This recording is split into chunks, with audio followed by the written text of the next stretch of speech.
Как известно, в мае этого года отмечается знаменательная дата, это юбилей абхазского прозаика, публициста Даура Зантария. 70-летию поэта мы проводим видеомост «Сухум Москва» с участием гостей, литераторов, литературных критиков, которых я с удовольствием представлю. На связи с нами по видеоконференц-связи Марина Москвина, российский писатель, сценарист, журналист и ведущий, радиоведущий. Марина Львовна, здравствуйте, рады вас приветствовать. Игорь Сид, русский поэт, писатель, журналист. И Юрий Анчабадзе, российский абхазский ученый, известный этнограф, кавказовед, доктор исторических наук. В студии в Сухуми Циза Гумба, директор центра имени Даура Зантария, Валентин Кугоня, абхазский фольклорист, поэт, драматург, литературный критик, также Владимир Зантария, абхазский поэт, литературовед, критик, журналист, и Дмитрий Габелия, молодой абхазский поэт. Безусловно, творчество Даура Зантария имеет высокое значение как для абхазской, так и для русской культуры, поэтому сегодня у нас такой формат двуязычный. Первая часть мероприятия пройдет на русском языке, вторая часть мероприятия на абхазском языке. Вот как раз в контексте значимости творчества Даура Зантария для двух культур, двух народов, я хотел бы передать слово Марине Львовне о значимости творчества Даура Зантария для русской культуры. Здравствуйте, дорогие друзья! Мне очень приятно приветствовать вас. Такое почтенное собрание. Я просто волнуюсь даже, потому что я нахожусь далеко в Черногории и, к сожалению, не могу присутствовать с вами лично и обнять Цизу дорогую, и моих дорогих друзей, Владимира, и очень соскучилась по Нару. И вы знаете что, я хочу вам сказать, что даже как представитель русских друзей, московских друзей Даура Зантарии, я хочу сказать, что это было огромное счастье для нас познакомиться с таким человеком. Он действительно привнес в нашу жизнь. Только одна встреча с ним означала какое-то необыкновенное совершенно событие в твоей жизни. Он был яркий, талантливый, удивительный, хотя совершенно он был подавлен, конечно, происходящими событиями. И я должна вам сказать, что сейчас, вот в свете того, что происходит сейчас в мире, мне кажется, он еще больше приблизился к нам.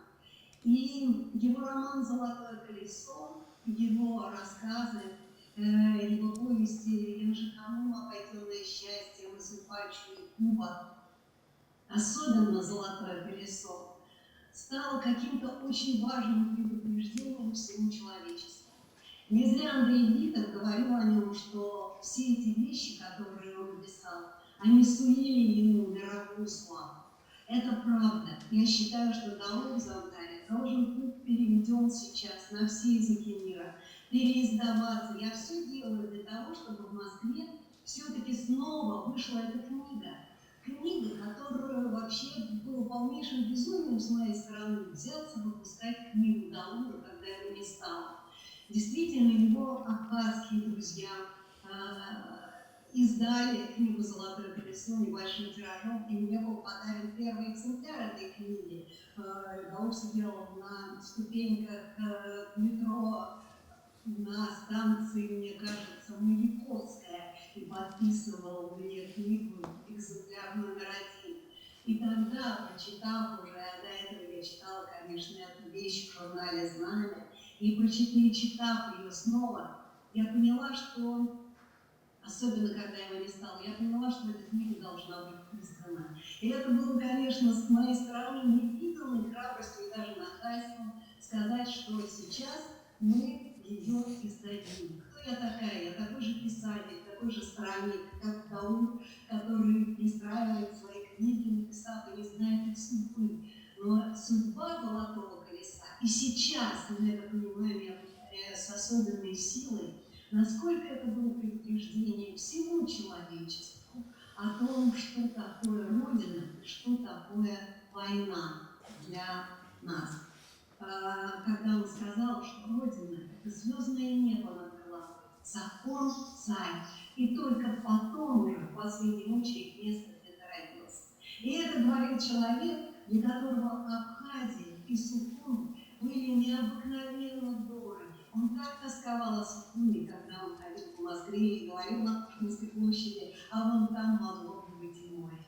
И действительно, он говорил, что война рождается на кончике пера историков с того вопроса, кто на каком языке разговаривает и чей язык появился на свете раньше.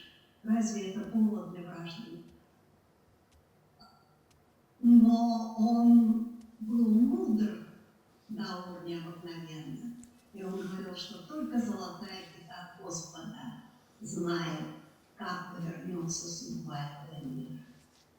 Так вот, когда он появился в моей жизни, я услышала такую русскую речь, которую я не слышала нигде и никогда. Это можно было, понимаете, когда он говорил просто в обычной жизни, вы же знаете его прекрасно. Когда я приехала в Сухум и стала рассказывать о нем, и Циза прекрасная, моя дорогая, сказала кому-то, представляя меня, это Марина Москвина, писательница из Москвы, она расскажет нам о Дауре, которого мы не знали. На что прекрасная тоже женщина-журналист ответила, но догадывались об этом. И дальше, после моих рассказов о Дауре, мы собрались вместе, и ваши друзья, его друзья, его сухумские товарищи стали рассказывать такие вещи о Дауре, что мы сидели, вспоминали его, смеялись, и плакали, и радовались. И я просто смеялась так, что как никогда не смеялась в этой жизни. То есть вот это свойственное вашему народу соединение смеха и печали, горя и радости, необыкновенного остроумия, колорита, этого солнца, этой насыщенной солнцем, морем, морским воздухом. Я сейчас тоже нахожусь на берегу моря, в Черногории, в Монтенегро, и я, глядя на море, всегда вспоминаю о море, и глядя на горы, это его горы всегда. Это его мир, который он бесконечно любил. Моя мама, когда услышала, что Даур больше нет, она сказала, как жаль, что нет больше Даура. Он так, и все, что он написал, было таким пряным. И сейчас у меня вышла книга, которая называется «Золотой воскресник». Вот только что она вышла, и там собрались необыкновеннейшие люди, сокровища не только русского языка, но и сокровища всей земли. И там огромную роль, огромное место занимает высказывание Даура. Это маленькие такие новеллы, реплики, проходные, какие-то остроумные замечания, маленькие притчи, и которыми одарил вот именно меня Даур. Я же записывала за ним, понимаете, я ходила за ним, записывала, как Герман зовет когда. И вот в этой книге собралось очень много, когда редакция Елены Шубиной выпускала эту книгу, а Лена Шубина сказала, как тут много Даура. Мы все знали Даура, мы все уважали его, почитали.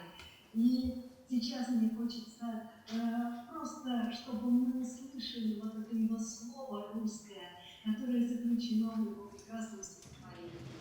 Ночь над деревней, беспредельно глубока, повсюду тишина вампилами совокупна. Что дальний лай собак, что ближний звон значка, все чуждо и роднее звездных пол. Так тело я ленив, и так душа легка, куда спешит душа из оболочки грубой, а если все обман, зачем тогда тоска? И что это за речь, невольно шепчут губы? Душа, ты полетишь по Млечному пути, где множество родных теней обнять удастся, пред тем, как и тебе придет пора прости тот мир, где суждено забыться и остаться, откуда и мой дед не захотел идти, умевший из любых скитаний возвращаться. Что-то пушкинское есть в этих строках. Спасибо, Марина Львовна. я бы хотел передать слово Юрию Ивановичу Абадзе, доктору исторических наук. Спасибо, друзья, спасибо, Марина Львовна. Даур был странником. Марина Москвина очень точно определила вот жизненную и творческую сущность Даура. Собственно говоря, в моем представлении любой писатель – это странник. Вот по пространству, создаваемому ему произведений, когда он следит за судьбами своих героев, за их действиями. И сейчас, в данный момент, в хронологическом развитии сюжета, они перемещаются по разным пространствам книги. И в этом отношении мне представляется, что и вы сами вовлечены в это странническое движение, следя за персонажем. Вы странники. И вот Даур был литературным странником. Он перешел с одного языка на другой, да, с абхазского на русский, затем возвращался к абхазскому, продолжал писать на русском, потому что русский, видимо, давал ему некоторые другие возможности для литературного нарратива. Но вот идеи, образы, глубинные чувства и переживания, вот исторический бэкграунд, это, конечно, шло из абхазской стихии, из языковой, ментальной, исторической. Вот отсюда, вероятно, замеченный некоторыми критиками абхазский акцент в его произведениях. Хотя сам Даур, насколько я помню, несколько несправедливо это отрицал. Но главное, Даур писал эпос. Он писал эпос, и вот уж где возможность для перемещения сюжета, для странничества, для столкновения разных эпох, разных традиций, разного мироощущения. Когда судьба героя сталкивается с другой судьбой, когда одна воля накладывается на другую волю, когда все это неожиданно сплетается вот в одном единстве здесь и сейчас, или в хронологическом развитии сюжета, и вот вследствие этого какой-то эпический происходит скол, разлом времени, разлом сюжета. И вот этот вот эпический вот этот сказ, он чувствуется не только, конечно, в «Колесе», но и в «Энджи-Ханум», и в «Чуякубе», и в «Сколе», во всех его замечательных произведениях. Даур, к сожалению, и по жизни ведь был странником. После войны он уехал из Абхазии. Вообще, война перепахала всю Абхазию и каждую абхазскую судьбу. В том числе и Даура, естественно. Тут, вероятно, сыграла роль и то, что был сожжен отчий дом. Об этом совершенно пронзительный рассказ «Три свидания с домом» называется этот рассказ, когда он видит свой родной дом сначала из окопа с летящими над головой снарядами, видит остов этого дома. Затем он приходит на пепелище, когда грузинские войска отогнали. Вот он пришел на это родное пепелище, оскверненное сапогом агрессора, сапогом врага. И третий раз он приходит уже на свидание с престарелыми родителями. Это очень пронзительный сюжет, и прощаясь с этим домом, может, вероятно, прощался и в какой-то степени и с Абхазией, уезжая отсюда. Тут, конечно, на роли потери архива. Всякому творческому человеку известно какой-то огромный удар, какая-то потеря. Странник у него в Москве был, в общем-то, непрекаянный. Ему было здесь неуютно, бездомно, тоскливо. В его записях очень часто встречаются записи о том, что вот ухожу из своей там берлоги где-то там в Строгино, или где он там жил, я уже не знаю. Единственное, что ему повезло в Москве, это, конечно, его друзья. Он встретил друзей, верных, преданных, искренних, любящих его, и он любил безумно. Это и Марина Москвина, и Татьяна Бек, и Игорь Сид, и Андрей Битов, и всем им огромнейшая благодарность за то, что они так приняли Даура, обласкали его, сделали его своим, дали ему возможность существовать. И действительно, очень многое в Москве достиг Даур, увидел свои произведения, напечатанные на русском, читательский успех, внимание критиков и далее, и так далее. Но главное, конечно, он писал здесь свой эпос. Безусловно, видел Абхазию как бы и сверху, и со стороны, и изнутри. И вот это великое, вот это произведение, которое он писал, оно, конечно, останется самым главным, то, что было сделано им и, может, в абхазской литературе 20-го столетия, наряду с другими произведениями. Здесь, конечно, мы видим два эпоса в истории абхазской литературы. Первый, это, конечно, был Фазиль Искандер, который писал свой эпос о 20-30-х годах прошлого столетия. И Даур Зантария, который писал эпос уже на завершающем этого века. Но если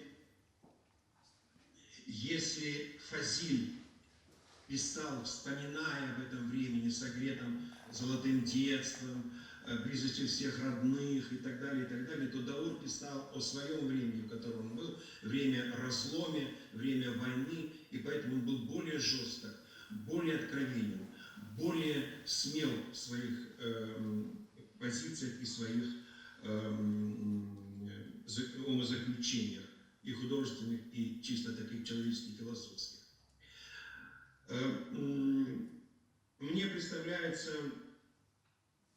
что одним из главных итогов вот этой вот его эпоса, при всем том, об этом можно много говорить, но вот лично для меня, как читателя, как человека, это были поиски Даура, тонкого человека. У него прекрасная была фраза: для того, чтобы примирить народы, нужно быть тонким человеком.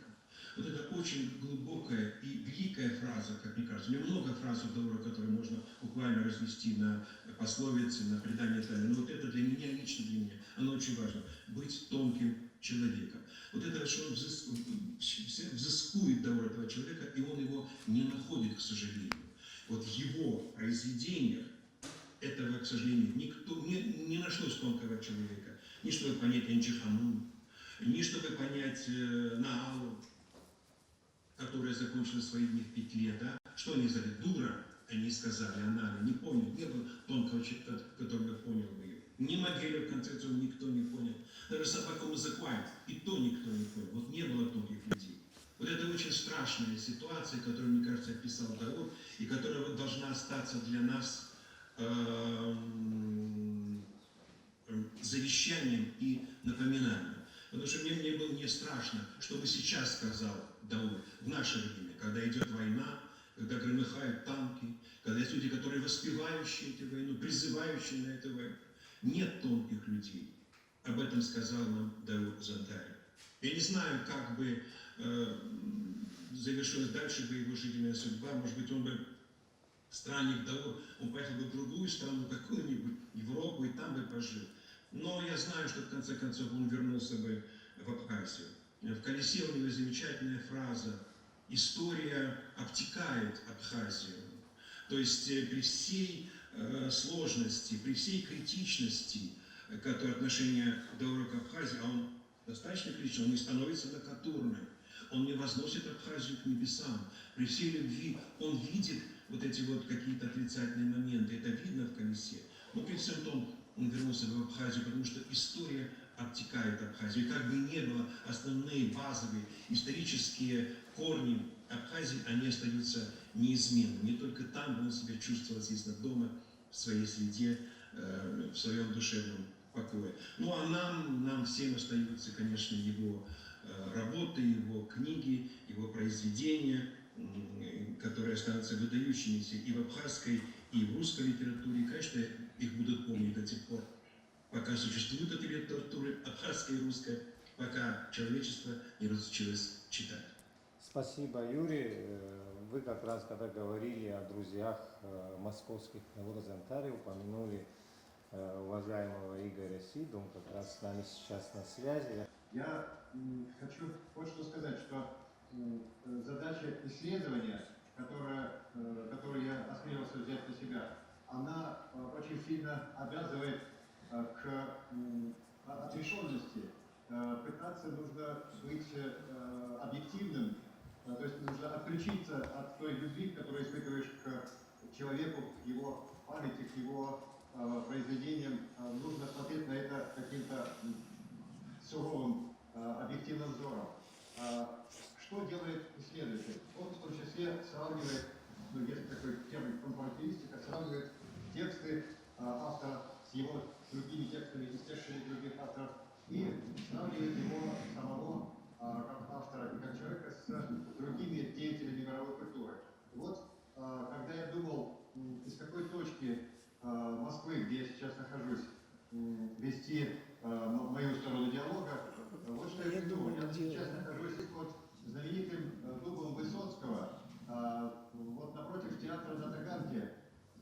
Вот. Я хочу сказать, что это одна из очень точных аналогий жизненной судьбы.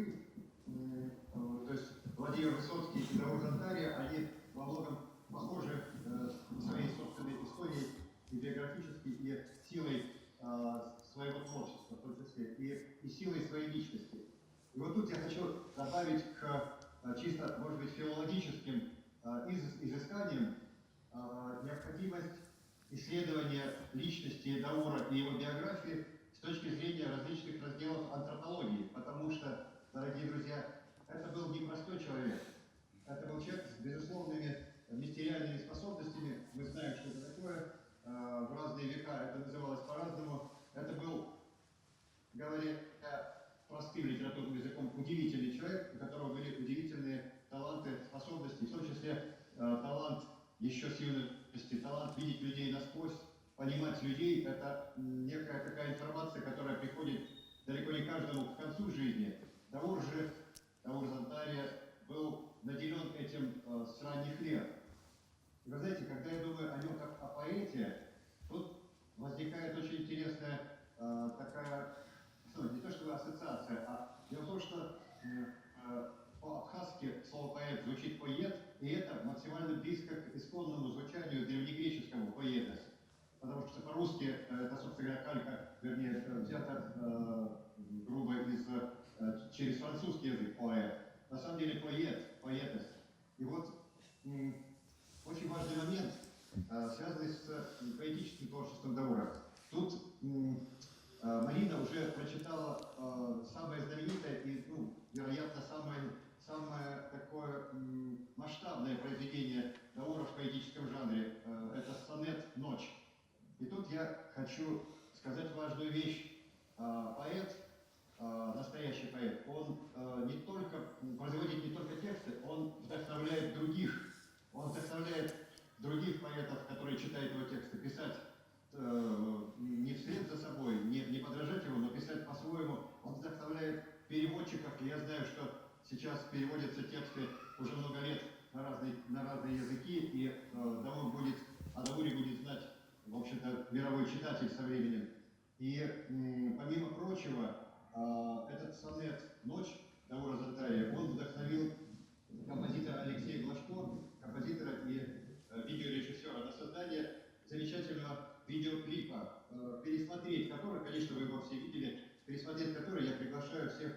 Я думаю, что 25 мая хотя бы раз в год стоит смотреть это, где музыка вдохновлена именно текстом, гениальным, совершенно гениальным текстом Даура Зантария. Когда я говорю об антропологии, то мне кажется, что различные неортодоксальные формы и дисциплинарные отделения и направления в антропологии могут быть точками нового взгляда на Даура. И вот я сейчас под этим дубом стоял и вспоминал деревья в произведениях Даура. Ведь мировое древо это воплощено в центральном ботаническом образе знаменитого рассказа Даура Зантария «Конфетное дерево». В общем, можно говорить бесконечно о нашем друге. Мне тяжело переключаться на такую объективную речь и на объективный взгляд, потому что все эти воспоминания, они связаны, с одной стороны, со счастливыми для нас всех временами, особенно 80-е годы, и в то же время связаны с болью, с травмами. И я напоследок, знаете, хочу вот что сказать. Даур Зантария это, безусловно, поэт мира, не поэт войны. То есть у него есть замечательнейшие стихи о войне, но вот вспомним вот эту две строчки «Ты вези меня, БМПшка синяя». Такой фольклорный, почти былинный мотив, он возникает в ситуации кромешного ужаса и опасности и окружающей смерти. И тут что можно сказать, что вот есть великие поэты войны, писавшие о войне, допустим, Лермонтов всего, гром, барабанные звуки, что-то там скрежет и так далее. Вот. Или поэты